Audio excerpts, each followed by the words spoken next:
Well, hello everyone, and thank you for joining us for Self-Indulgence Book Chats. Today I have with me special guest Leilani Melendez. Leilani is a homeschool mom of four, a former public and private school teacher, a homeschool evaluator in the state of Florida, and a public speaker.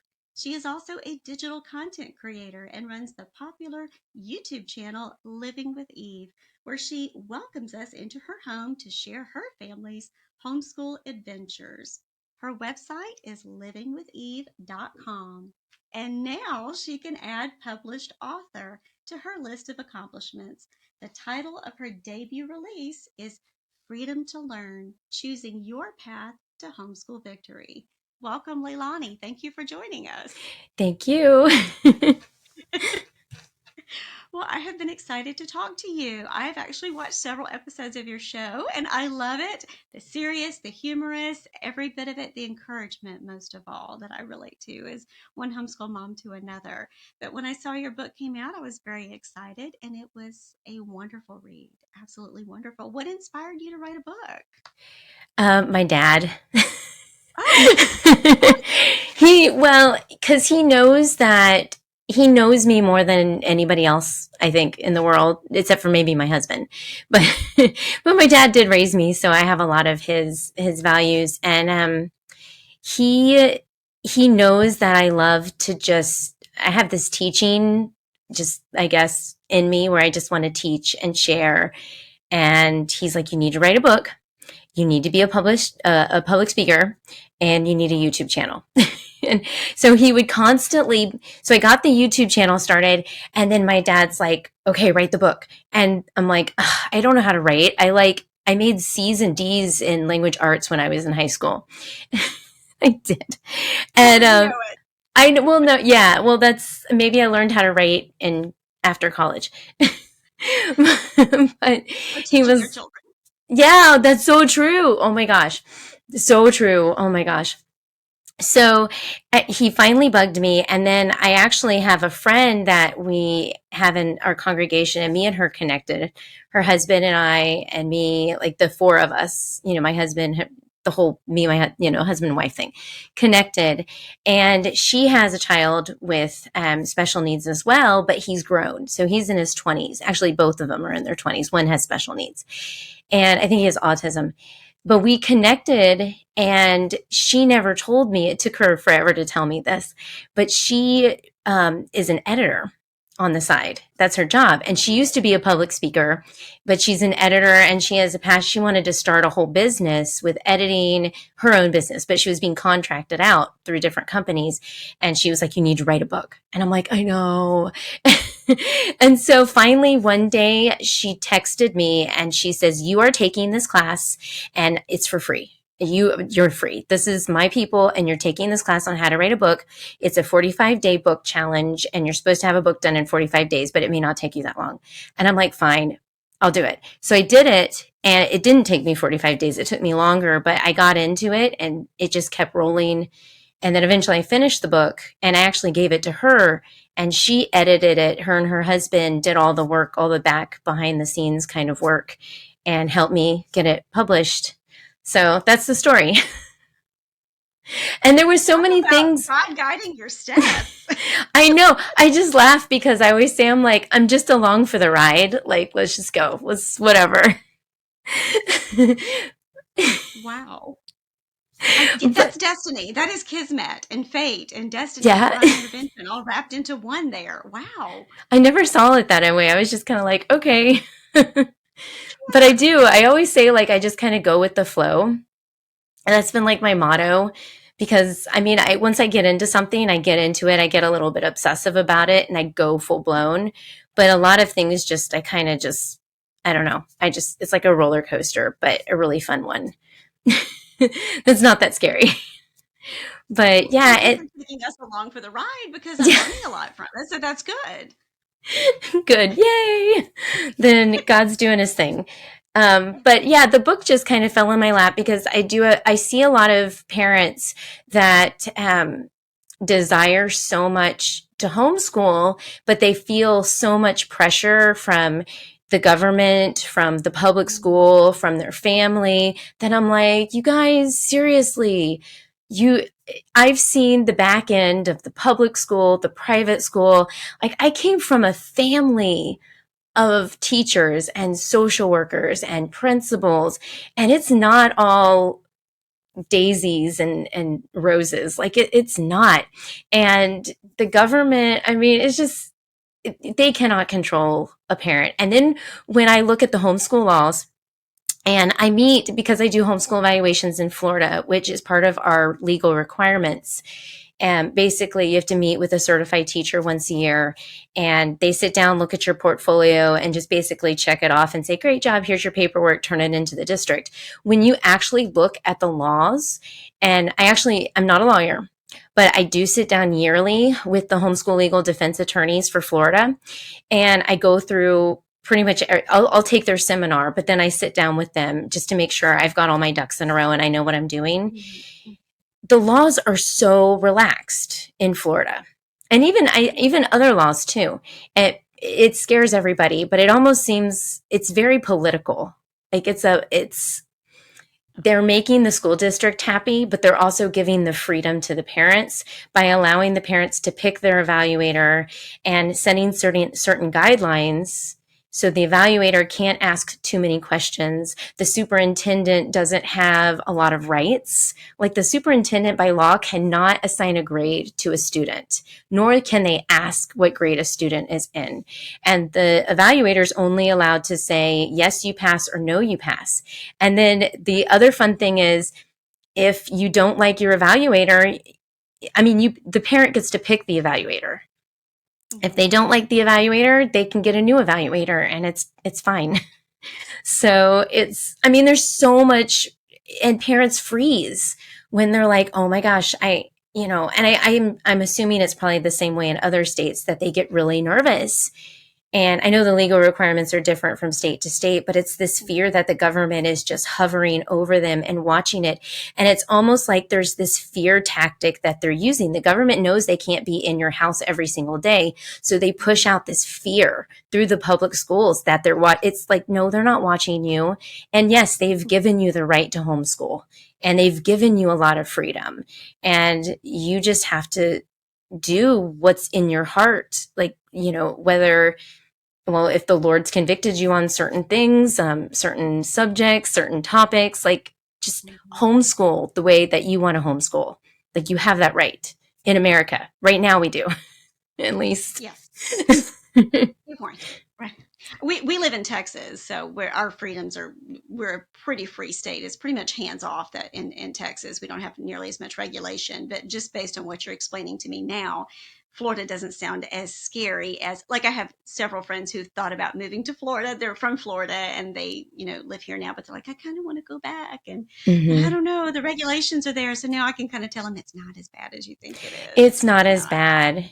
It's a political game. It really is. It's politics. And well, I would just wanted to share how much your book meant to me, and how much I would like to even say that I recommend that it's just a valued resource for any homeschooling parent, whether you're a newbie, whether you're fearful of stepping into the world of homeschooling. I feel like you cover the range. I think it's, for me, we are finishing up our 4th year of homeschooling. So I still kind of consider myself a newbie, but then, as my husband and I joke, we just have one. So we always have the practice kid. We're always figuring it out with him. I kind of always consider myself a newbie because it's always 4th grade for us when it starts over, and then it'll always be our first 5th grader. But the point is, even though I've got a few years under my belt, I felt like your book could speak to someone who's new, who's never homeschooled before, or someone who has been doing it, if you just need that little bit of extra encouragement, because the days are long, but the years are short. And there are some days when you go, have I completely messed this up? Have I completely gotten this? Do I even know what I'm doing? When you become a homeschooler and you put the entire burden of your child's education is on your shoulders, that shouldn't necessarily be a fearful thing. It should be an empowering thing.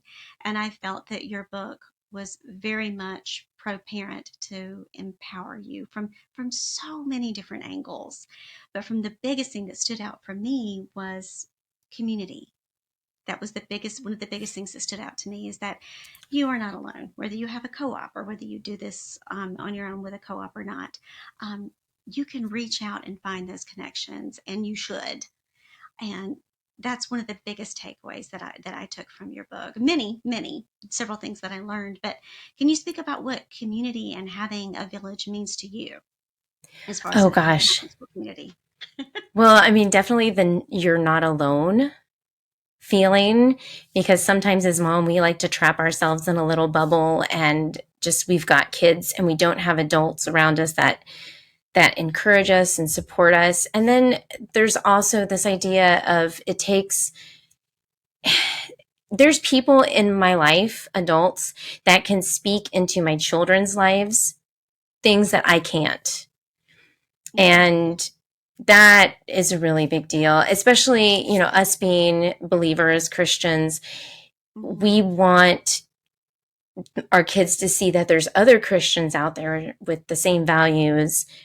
That, for example, like my son has connected with a mentor, and he can speak into his life that my husband can't speak into and I can't speak into, but he's also hearing the same kind of things coming from him that mom and dad have been talking about.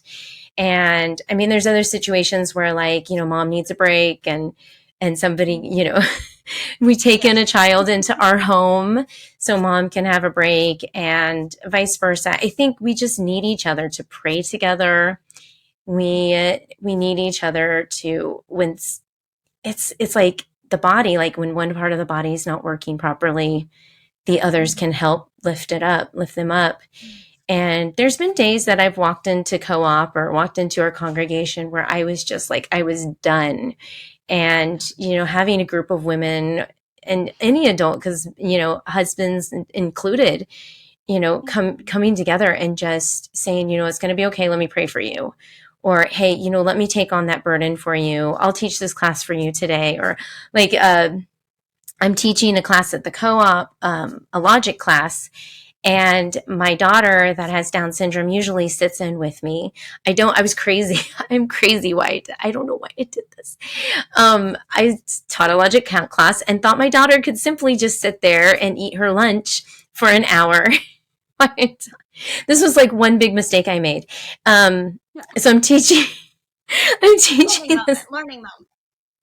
Such a bad choice on my part, but thinking that my 6-year-old daughter with Down syndrome could sit there and eat for an hour. First of all, like, no kid eats for an hour.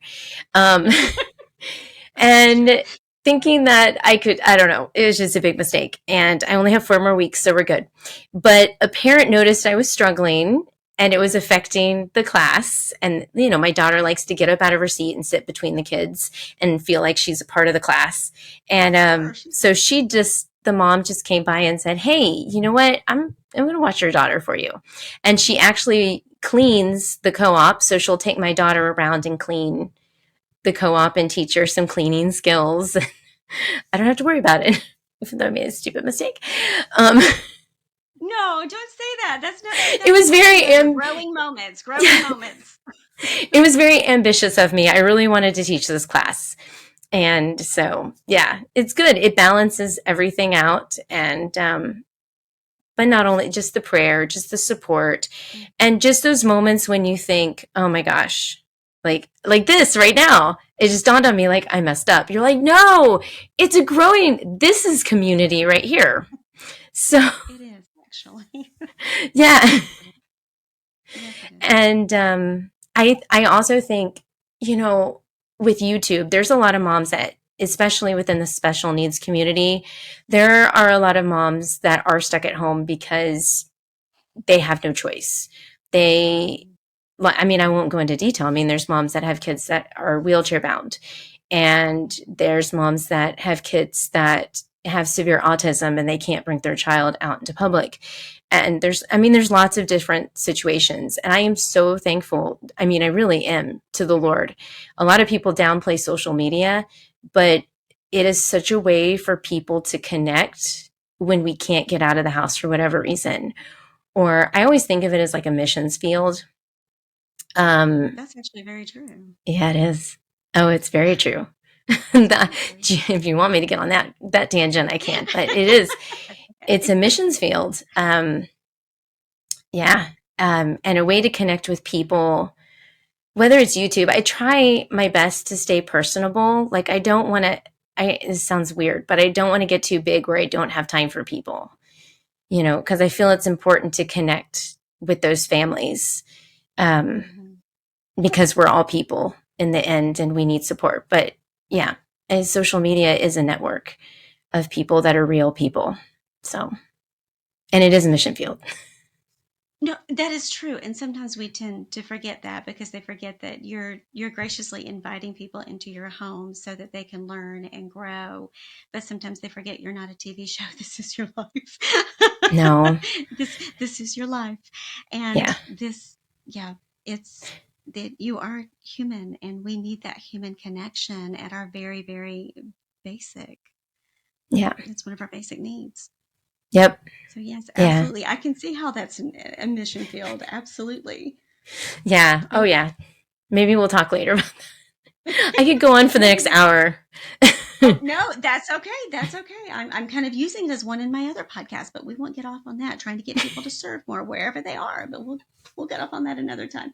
But Yeah. yes, definitely the homeschooling community is a village. And what I can say is when I was backstory on me just a little bit. I literally decided within the span of a month, like I had enrolled my son in public school and then decided that I panicked. I just sort of panicked and said, no, I can't do this. And then decided I'm going to homeschool him. So I had a month to prepare. I don't recommend anyone do that.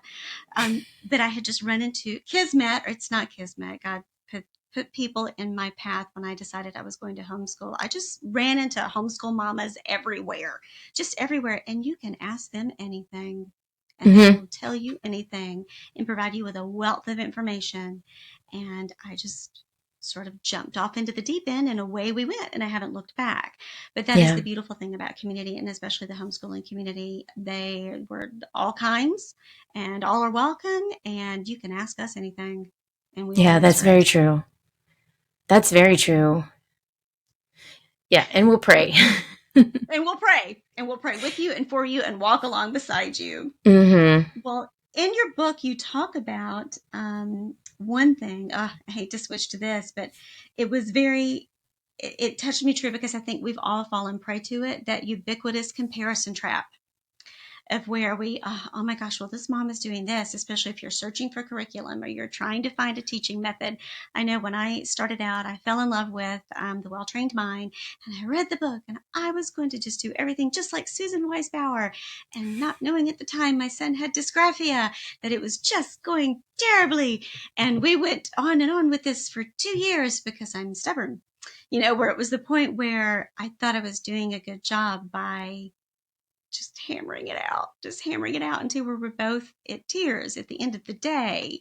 And I'm all, this is not how this is supposed to feel.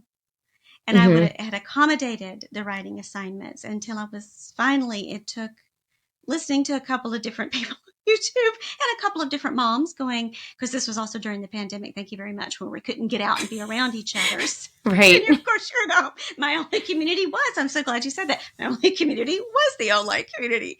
For someone to go, it really is okay if you don't finish that, you can switch. What do you mean I can switch? I spent all this money on this curriculum. I must finish this week, finish what we start. They're like, no, you don't have to. It's okay. So we didn't. And we literally started third grade completely over. And it was great. It was better than just fine. It was better than just okay.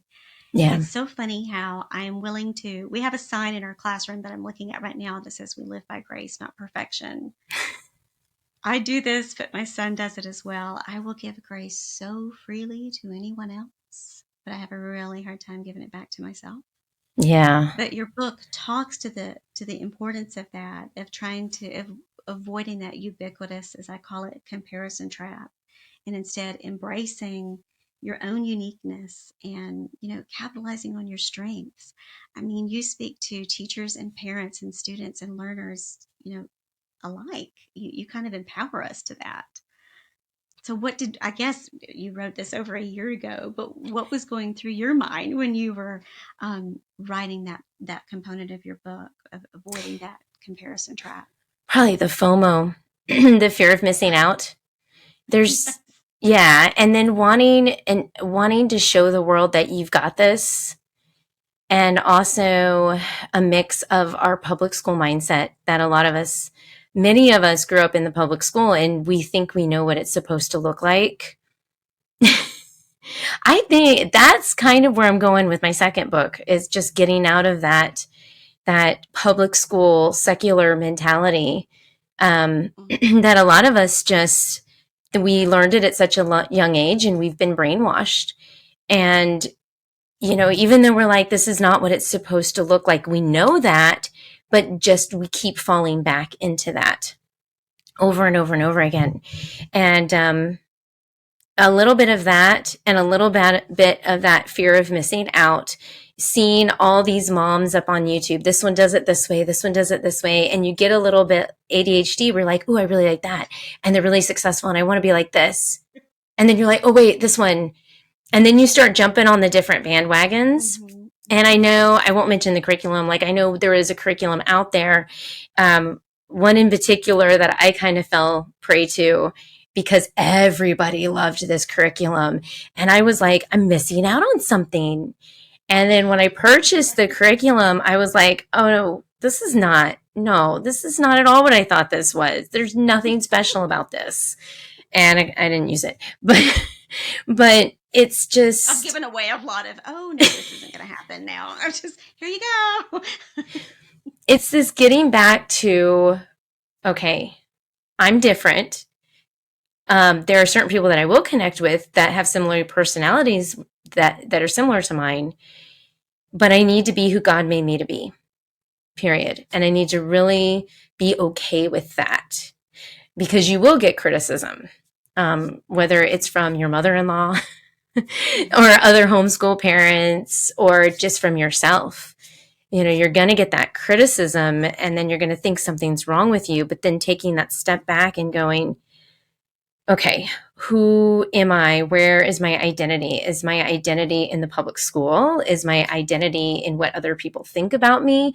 Or is my identity in Messiah? Like, it really, when it comes down to it, even though the book in general, I kept it, I don't want to say the word neutral, because from what I understand is that there is Christian overtones throughout the book, but anybody can pick it up and glean from it. Mm-hmm. Because there is a lot of, there's just truth in it. And, just getting back to where is your identity and who did God make you to be? And your kids are all different too. So, yeah. No, absolutely. And it was from that part of your book that inspired me to write some of the blog posts that I did. Well, it inspired me to first think about it completely differently, in terms of it's not as much who you are as whose you are. And that just completely shifted my lens of how I saw things. And that allowed me to go to exhale for just a minute and go, oh, okay. Okay, yep, just going to give that curriculum away. Yep, just going to give that one away. And that's okay. And it also reminded me of something that I knew as a therapist, but forgot as a parent, and then definitely forgot as a teacher now, as a parent teacher. Meet the client where they are. That's what we say all the time in therapy. And at the time, I wasn't meeting my child where my child was, and I wasn't meeting myself where I was. I wasn't giving myself permission to let go of what looked really pretty on, different YouTubers or homeschoolers or people in the community, whatever curriculum they were using that looked really shiny and pretty. I've not even been to a homeschool convention yet, because I'm afraid that I'll get lured in by some of the other curriculum because it's really easy. I'm like, ooh, it's like, going into a bookstore. I'm forbidden to go in, but about once a month. So it's, long story short, that's what reframed how I saw things in perspective. It put it back in perspective. And I think that's something that, whether you're a homeschooler or a public schooler or just a parent in general, I think you can benefit from having that of, it's not who you are, but whose you are. Shift the way you see your identity. Shift the way you see yourself. Yeah. Because it's bigger than you. It is. And we've put God in a box and what we think his expectations are for us. And I think a lot of it does come from that public school, the idea of the public school. Like, academics are so important, you have to know I mean, really, who uses algebra 2 or trigonometry? Like, but I'm thinking how you treat people is more important than that. Like character building. And you may not have a kid that's going to be a mathematician, and that's okay. Yeah. You know, so there's just, you have to sit back and pray and meet your child where they're at. Like you said. Absolutely. And it's going to be different for every child, and that's okay. And that's Yeah. okay. There is not one way. It's opened a whole world being a homeschooler for the way that you can look at things and for the way to view strengths that this typical public education system would not view as a strength. And I'm certainly not against college by any means. You spoke to one thing that I was very pleased to learn about that I didn't know about from your book was just how favorably college admissions representatives look at homeschoolers. I was like, oh, okay. Because for me, that was kind of one of my fears looking ahead. There's that big word fear that just always comes back Yeah. in. But that was one of the big, I guess, drawbacks or fears that I had. It didn't stop me, but it does kind of, drum up in the back of my mind occasionally, like, okay, let me make sure I'm getting this right, if you will, before he goes to college. Because how is this gonna be looked upon? Well, actually, the answer is it's looked on. The stats are there quite favorably. I Yeah. was surprised, pleasantly, but surprised. Yeah, I talked with a college advisor or admissions and a counselor. I think they were a college admissions counselor. I don't remember their exact title, but they were saying that colleges, it's like kind of like the talk of the town, so to speak. I mean, of course, I can't speak to every college, but Sure. there's this idea homeschoolers are responsible. They're there because they want to be there. They're not pushed into it.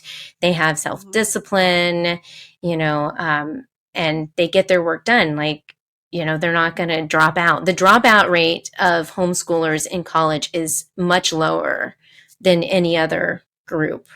I don't know the statistic, but I know I heard it. I don't have it offhand, but yeah, it is. And so they are looked upon favorably. And so this is one of those things that parents run into when they hit high school, is they all of a sudden forget why they homeschooled. All of a sudden it's all about college. And there's the other thing, like, really nowadays, if you think about it, like, do all kids need to go to college to be successful? But we still in our brains, because we were public school trained, think we have to send them to college. It's just like this record in our head. We got to send them to college. We got to send them to college. If they don't go to college, they're not going to be successful. And it's just a broken record. And our society is changing. Now it seems like everybody wants to be their own boss. Seems to be the norm. And there's also, technical school. And I mean, I'm serious. Like, plumbers make more money than teachers. Yes. Than therapists. I won't tell you what I used to charge an hour. And I mean, but yeah, they do. They do. Hairstylists make more than what I anyway. Yeah, but these are those little jobs that it seems like academia tends to look down at. Oh, you're just a plumber. Oh, you're just a hairstylist. Why don't you get your doctorate in astrophysics? Those are the people that are changing the world. Like, it's this just thought in your head that your child has to be smarter than everybody else in academics and forget, everything else. And it's almost like some parents, I'm not speaking to all parents, but a lot of parents will just, once they hit that ninth grade, they just forget about everything else and get hyper focused on college, that they do forget about the importance of teaching God's word, for those people that are Christian. And that's the time, high school, is when you really need to be focusing in on apologetics and God's word, because if they are going to step into college, their brains are going to explode if they don't have that solid foundation. I mean, serious, even Christian colleges nowadays are becoming more and more secular. Just because it says Christian doesn't mean it's going to have, Christian interwoven throughout all the academics. So it's just, don't lose your focus. Don't forget why you homeschooled in the first place. No, that's Yeah. absolutely true. I mean, that is when the bulk of, I'm going to call them children anyway, because when you're 18, you're still a child to me. When young believers, that is when the bulk of when young believers leave the faith. is when they go to Yeah. college, even if they go that, and that is when, because it is that questioning age, and that it starts long before. You and I both know this, but it starts long before, with laying the foundation and rebuilding on that foundation continually. But yes, you can't move away from that. Come high school, that's when you kind of go a little bit harder with it, appropriately for their age. But that, because by the time they leave your house and they go out into college, that is when most of the Christians leave faith. Yeah. And so that's when you Yeah. want them to have more of a solid foundation when they go. Yeah. And one of the things lately that I've been really thinking about, because I have a 13-year-old, so he's doing 8th grade next year. And I'm even starting to, like, I'm seeing myself look at, okay, we're going to do, this track. And we've talked about what you want to do. Are you going to go to college? Is this, and he doesn't really want to go to college, but he's like, but mom, I want to kind of be on the college track. And so we've kind of looked at the classes that he can take. And so I've actually made it a point to say to him, you are going to be taking apologetics classes as some of your credit, but not you by yourself. We're going to do it together with dad, Cool. with dad. Oh, cool. And because dad, we love, that's kind of my guilty pleasure is apologetics. I love apologetics. And we're going to do it together. And we're going to continue to do it. And we've even had the discussion that, well, my sister-in-law did this before she was allowed to go to college. She had to do 1 year of not college, but almost like Bible college, but hardcore Bible college before she could even go into college. And so we're kind of juggling around with that idea, and doing it together with your kids, I think, is what's important, because they're going to be asking you questions that you may or may not be able to answer. And a lot of the times parents will hear that hard question and just kind of blow it off. But that teenager still has that hard question, and parents can't answer that question, nor are they looking for the answer sometimes because they're so focused on other things. So that teen is going to hit college, and then they're going to start asking that question to their professors and their peers, and they have answers. And their answers are not what you want your kid to be hearing. So that's why do apologetics with your kids and answer those questions together.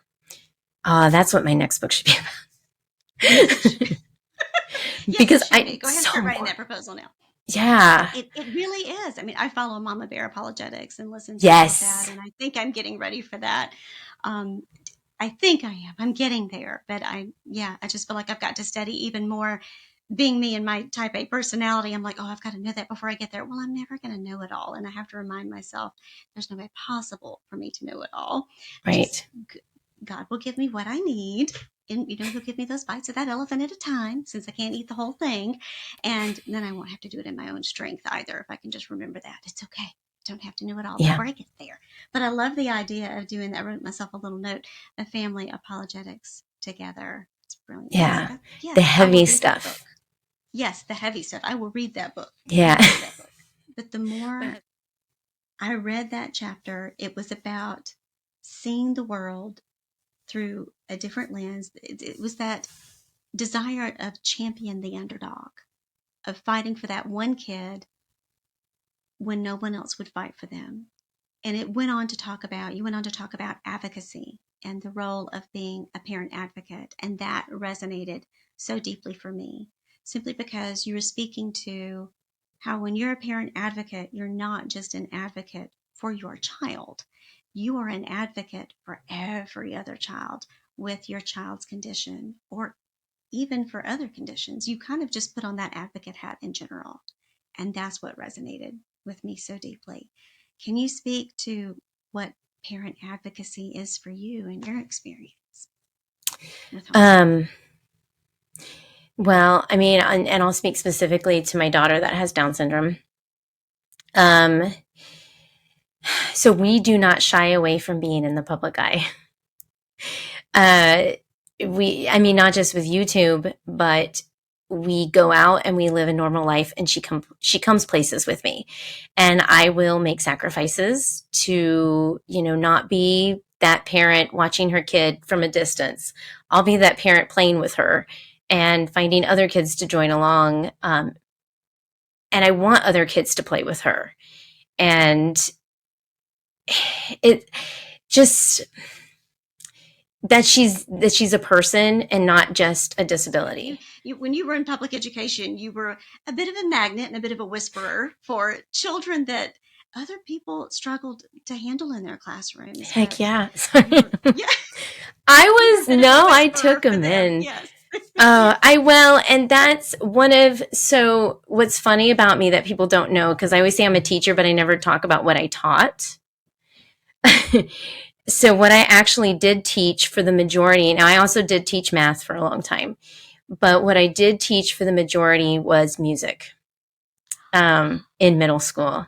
And I also taught theater and musical theater.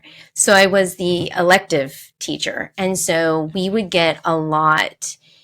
I was the fun teacher I wasn't like chaotic fun, a little bit of controlled chaos, but there was, yeah, it is.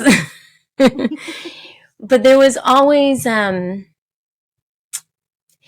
I would get a lot of the kids with autism, because kids with autism, even gifted kids, Asperger's, I know the names have changed in the, ADHD. Yeah.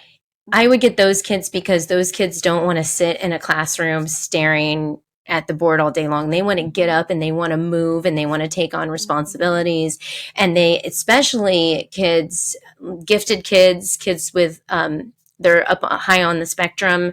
They like theater and they like taking on a character, and they're so good at that. And it's such an outlet for them. So I got a lot of I have such a heart for the autistic community, or community with autism. And the fun thing too with me is I would get the kid for the full 3 years. I wouldn't get them for like 1 year. I would get them for 6th, 7th, 8th. And they would become a relationship. Yeah, I did. And those were my favorite kids. And just seeing them blossom and connecting with them and putting them front and center and letting the world see that they have value, even though they're unique and different. I wanted them to show the Lord gave them the Lord gave them a gift, and it's in there. And I want the world to see that. Even though they're not quote unquote normal according to everyone else, God designed them for a purpose, and it's beautiful. And we need to applaud that and support that. What resonated with me, yes, was that you were that champion, you were that advocate that no, we are all fearfully and wonderfully made in His image, and God makes no mistakes, and there needs to be a place at the table for all of us. I love my kids. There's so many parents out there, when they have a child that has a disability, they find out the disability, they focus on the label, and they don't focus on the child. And when you focus on the label, like, there's just so much. You always constantly think, how could my child be more normal? What can we do to normalize them? And it just goes on. And even today, I had a situation. I won't go into it too much because I don't know how much I can share. But even today, I had to rethink all of these things. Like, okay, this is how the world sees my child. How does God see my child? And what giftings did He give her? And it helped me recall yesterday. So my daughter has Down syndrome, which is very different. There's similarities between autism and ADHD, but with Down syndrome, her social skills are she's overly social. Like, everybody's her best friend. And she's going to bring joy to everyone because she loves people. She also loves getting attention. So she's not shy at all. Oh, she's not. Well, she'll pretend to be shy. It's all a show.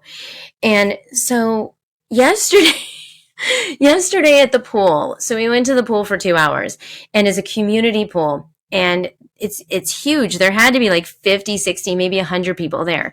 By the end of the 2 hours, every single person at that pool knew who she was. And as a default, they all knew who I was because literally this is the general conversation. Naomi walks around and I'm just like following her at this point because I'm trying to relax and whatever. We're having fun. She goes up to a stranger and she becomes their best friend and she enters into their bubble. And I'm in the side going, I'm so sorry. I'm so just, she has no personal space. I'm sorry. If you need me to take her away, I will. But right now I'm just trying to relax and stop pulling her away from everything. Because that's what it turns into. She wants to like cling to everybody and there's no personal space. And I get tired of suction cupping her away from everybody. And also for a person, just like reality, it's really hard for them to say no to a child that has Down syndrome. They're going to let them into their bubble. So all of a sudden, there is this relationship and this awareness building that was never established before, where they're allowing their guard to come down and letting a child who is sincerely loving them, because she does, into their lives. And now that person's like, wow, I just connected with someone who has Down syndrome. Maybe that's not so bad. You know what I'm saying? Well, and I always, absolutely. It's an ambassadorship if you think about it. yeah. And I'm always thinking, I mean, not to get into like, politics, but like how many pregnant moms out there that, debate whether or not they're going to keep their child based on this disability. Maybe they're like, wait, I remember when I was at the pool with this girl that had Down syndrome and she was so sweet. And that might help change their mind. I always think about that. No, Maybe. You never Or maybe know. I saw this girl on YouTube, this little sweet child on YouTube that had, maybe it's not that bad. Maybe I can do this. I always think about that. And, oh my gosh, Naomi, she is just like an advocate in herself. She like this one situation yesterday, there was a woman that she had to be in her 30s. She's inching into the water. We're in Florida, which I've already talked about, duh. That's okay. She's inching, it's still cold in the water. There's no pool heater and she's inching into the water. I'm not getting in the water. I throw floaties on Naomi. She's a fish. She takes swim lessons. She can swim without them, but we put them on her anyway, just in case. And I'm kind of watching, and this girl, she comes up, Naomi, she's like, hi, grabs her hand and just pulls her in the water. And the lady was like, okay, this little girl's pulling me. And she lets down her guard and just goes with the flow. It's like Naomi takes people on this little, like, get outside your box. I'm taking you on a little, like, outside your box vacation. And she does that to people. That is her gifting. That is what God has given her to do. And I am not going to keep her and lock her up in a house. And nor am I going to force her to be someone she's not. That's her gifting. And nobody's going to suppress that. No, meet your child where they are. Yeah. That's it. And then also embrace it. And like my son has, he stems when he gets really excited. Yeah.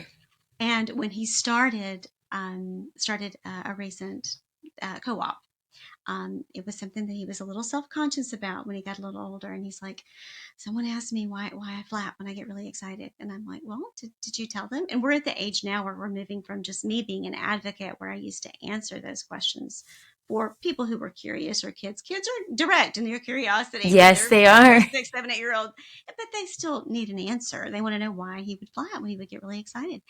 And I would explain, but now we're finally getting to the point where he's having to learn how to self-advocate. And it's a little bit of a give and take. And he said, well, someone suggested I could try doing this, squeezing my hands instead of flapping, but flapping feels better. I'm like, well, sweetie, just give yourself plenty of room space so you're not hitting furniture or hitting the person next to you, and you flap your little heart out. Yeah. And if that makes you feel better and that's what you need for sensory to stimulate, you do that.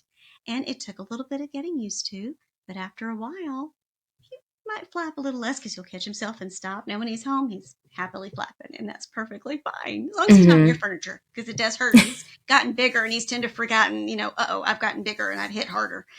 But it's more about empowering your child and giving them the permission to be who they are.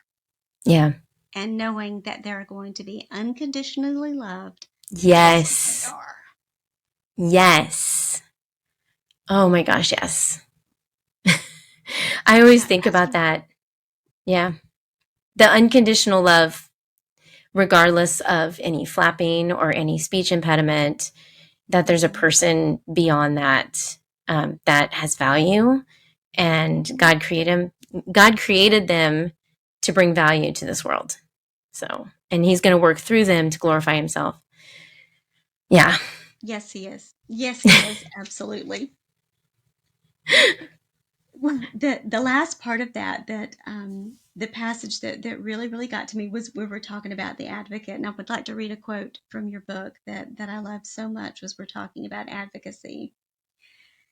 This is your quote. It says, "And your child needs you. You are their voice, their advocate. You are their comfort when they realize they are not like other children. You are their encouragement, their cheerleader. They know that no matter what is said or what happens, you will have their backs. You are their first friend. You are their cheerleader. You are their champion. And there is no greater gift that you can give your child than that." Yeah. That was a quote that stood out the most to me Did I write from the that? book. Yes, that's your. I'm reading Freedom to Yeah. Learn, Choosing Your Path to Homeschool, I Victory by think that Leilani way. Melendez. Those are your Yeah. words. Yeah. Those are your Yep. words. And it was ironically, it's not ironic. God does everything the way He does it, just His way and in just His perfect timing. It was when we were transitioning to this new program and he was struggling with, do I flap, do I not flap, that I happened to have read that passage when I was working on some articles about advocacy and teaching self advocacy. And he was struggling with how to communicate to this new set of peers what flapping is, why I do that, why I need to do that. Or we use chewy sometimes too for sensory oral motor. And I think literally he was their first neurodiverse friend. So it was a little bit for them to adjust to. This was completely new. And they were not ugly, for lack of a southern better way to put that, but they were Yeah. direct, very much direct. And it was a bit of an adjustment. But me reading that and me remembering, okay, I'm their voice, I'm his voice. And in being his voice, I'm teaching him how to find his voice. Yeah. Yeah. And I think going back to the idea of being that cheerleader and that strong person who's always here, it's a reflection of our Lord. Like He's always got our Absolutely. back too. And I love that because we can glorify God in the way that we respond to our kids. And not even our kids too, because as I'm listening to you say it, I think it branches out to other adults that struggle and kids that struggle and teens that struggle, that it's this loving the unlovable, loving the ones that don't do things, quote unquote. I hate you. I don't even know what the technical word is. Is it quote unquote Typical. We'll normal? go with typical. We'll go with Typical. typical. What is that? Or someone that, just loving everybody where they are because they're a child of God and just showing love, to say. Um, but finding the friendships, loving the unlovable, loving the ones that, I hate that word quirky, but that's the word he used. You find just truer friendships and just learning from them and loving them. And it's just, I don't know. And I've kind of lived with that mentality for myself, like love the unlovable. um, or what society thinks is unlovable. I mean, there's lots of, I don't know, this is deep. No, it is, and it's we struggle with trying to find, well, what's the exact term that I would call that? I would say, well, Yeah. atypical, or that is, love what's different and respect what's different, and Yes. know that God made us. He made all of us, and if we were all the same, it would be a pretty dull place to be. Yeah, that's So true. there's see the beauty in the different, and change your lens, Yes. change the way you view it. It's don't look through your eyes, look through his. And that is something that we should all aspire to. I think it's something we have several mottos in our house, but one is always learning, always growing, because you're never going to know it all, and you can learn something every day. And some lessons you have to learn and relearn repeatedly, and that's okay too. Yeah. But Yeah. it's definitely a new perspective to take on, and it's one lesson that you're not going to learn in one sitting and one experience and one event. I think it's going to take exposure to different people and to different circumstances over time for you to learn that. I hope to learn it before I, go to my forever home, but it's one that I'm willing to keep learning if it puts me in the path of more of God's children that were not loved before. I'm Mm-hmm. willing to learn that Mm-hmm. And love the throughout my whole moms life. that love, and love on the moms that love their kids too. The ones that are Yes, struggling. Goes back to community. it does. Yeah. It does. It all goes back to community. And I literally, the last thing I had was that it takes a village. You're encouraging us to reach out to other moms, that you don't have to know it all. It's okay to reach out to your peers and to ask for help and to admit that your day, I mean, you're a YouTuber, so I'll just use that as an example, that not everything is going to look like those YouTube videos. And sometimes, if you pan the camera a little more to the left after the cooking show, you're going to see the big stack of pots and pans in the You've corner. seen that They reel, didn't huh? show you. I know, here's the shot we show you, and then here's reality. I'm like, sweet. It's okay if Yeah. I can do laundry Olympics and jump over the laundry today. You're never going to get it all quite like that. You're Mm-hmm. going to have some days where this flows a little better, and some days where this doesn't, and some days where it is just a hot mess, dumpster Mm-hmm. fire. But that is okay, because His mercy is new every day, Mm-hmm. and you just have to go back to Him every day. Yeah. That's why I try to, every once in a while, I'll do a video where I just like share all the struggles I'm having, because I'm not perfect. So, and Mhm. I don't want to be viewed as like this amazing, I mean, it's nice to be viewed that way, but I'm not perfect. I think here I I'm think being you're an honest. inspiration. I'll give you that you're definitely an inspiration. I think you're very real, and I've seen some of your things. I've not seen a lot. I don't There's a lot. I would not expect know. anyone to watch all of them. If I met somebody who watched all of them, I'd be very nervous. I'd be like, okay. You No, need you should get out and shower and go I know. outside with a There's friend. over 400 videos on my YouTube channel. Oh, okay. Yeah. I see whatever pops up because I am a subscriber, because I like the funny things really get me, and I do like some of your series. And IEW, you sold me on IEW. I You love did show up for IW. me when I looked for IEW, simply because when my son started this university model program this year, they were using IEW, and as much as I love Andrew Pudawa, I was terrified because, hello, dysgraphia. Can I do IEW with dysgraphia? You can, and it works beautifully.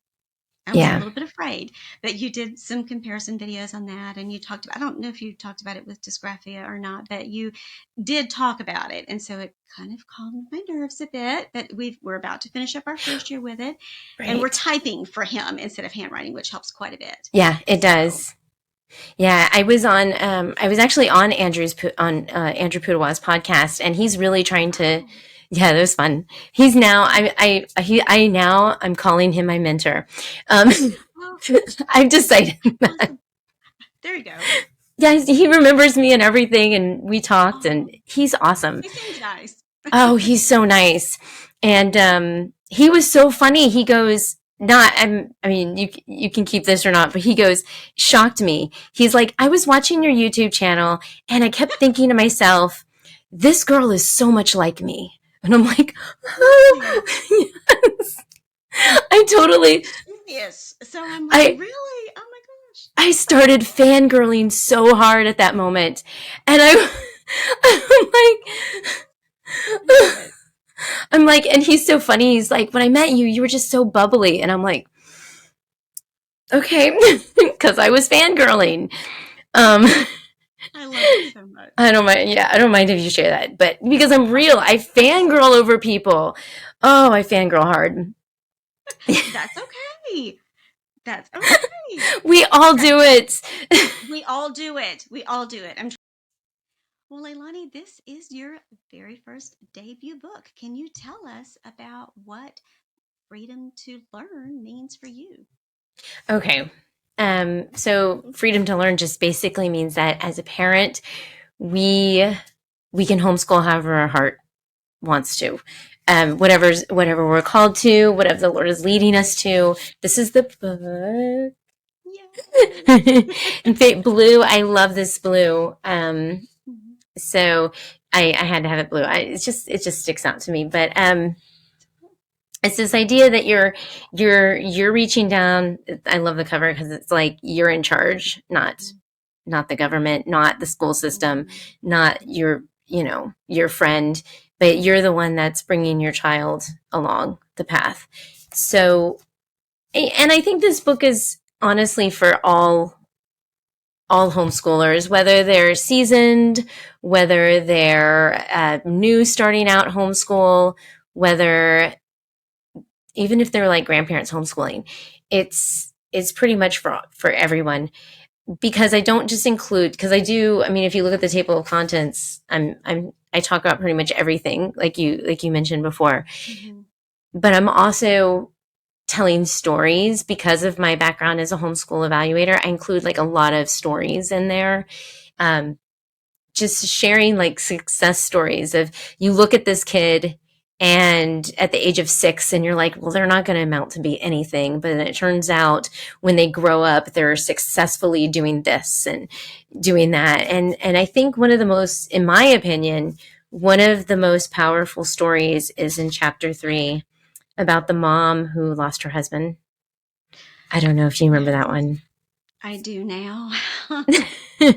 Who, after losing her husband with, I think she has 6 kids. After losing her husband, she decided that she was going to continue homeschooling. And this is a true story. Actually, what's funny, the lady, and she's the only one that I actually have permission to talk about who she really is. I mean, I have permission from all the families, but publicly put her face out there. That's the only one that I can put out there. But if you go to my YouTube channel, I actually have, when I was promoting the book, she actually came to my house to do the book release party. We had a little party. It's in the live section on my YouTube channel. It's like an hour long and we're just talking. And she actually sits in with me and she does a lot of the talking and a lot of the sharing. And there's actually 3 moms on there that come with me. 2 of them have grown children. One is the mom in the book that lost her family, not her family, I'm sorry. She lost her husband. He died tragically in a car accident. And it was right before he was about to get a job promotion.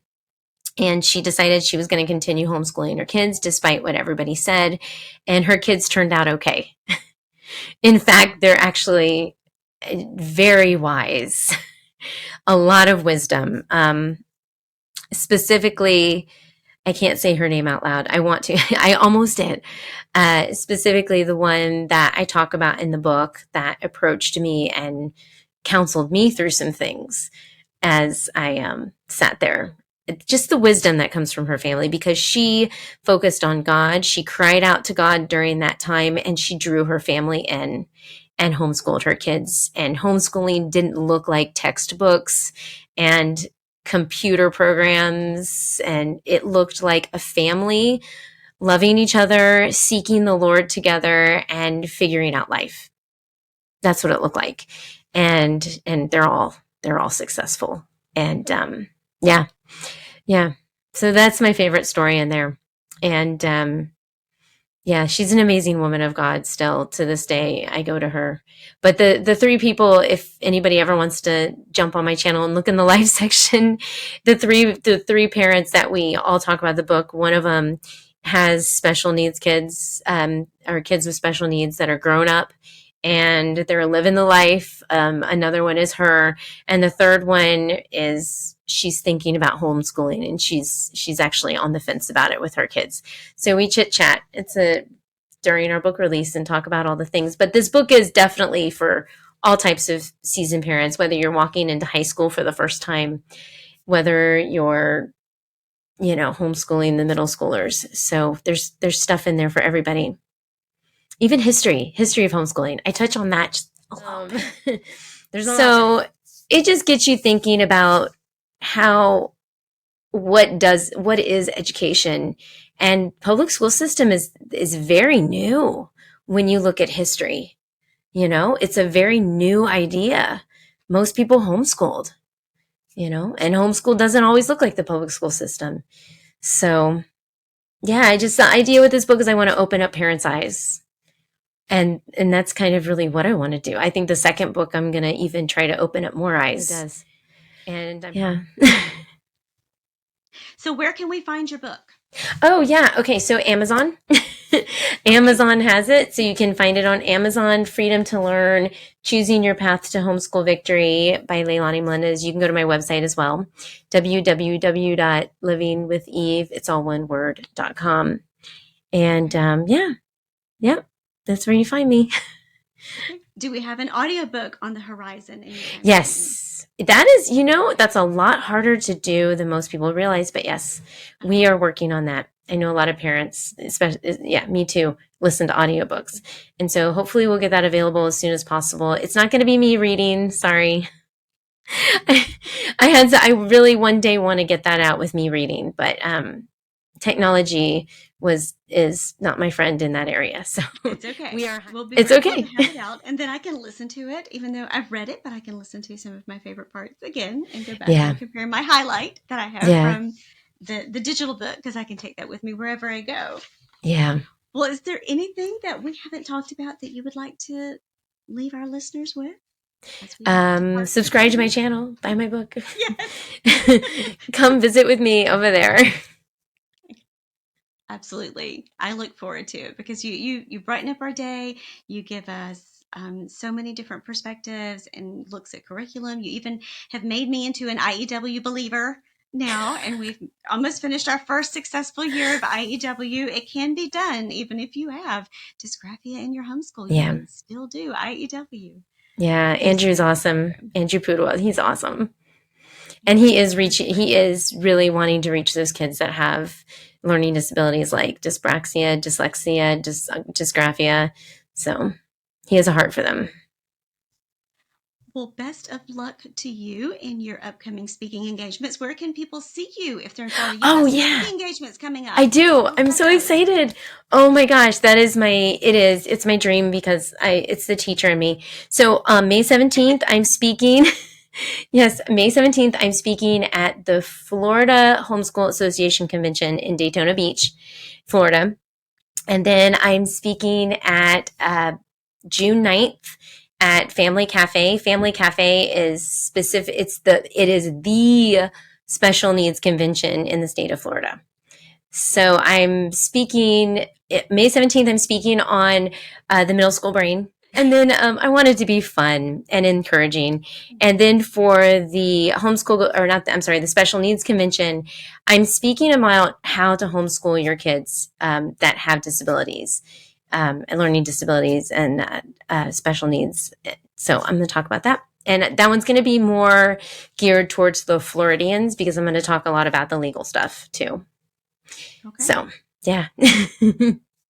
Oh my goodness. Well, we will definitely put the name of your book and where you can find your book for Amazon in our show notes. And we will also put your website and links to your YouTube channel and some information about these upcoming speaking engagements.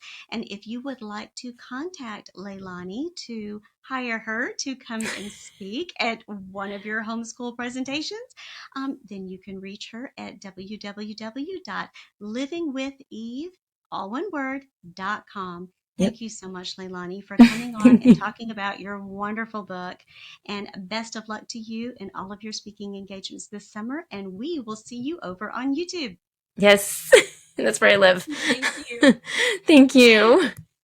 Thank you for coming. Have a good night. You too.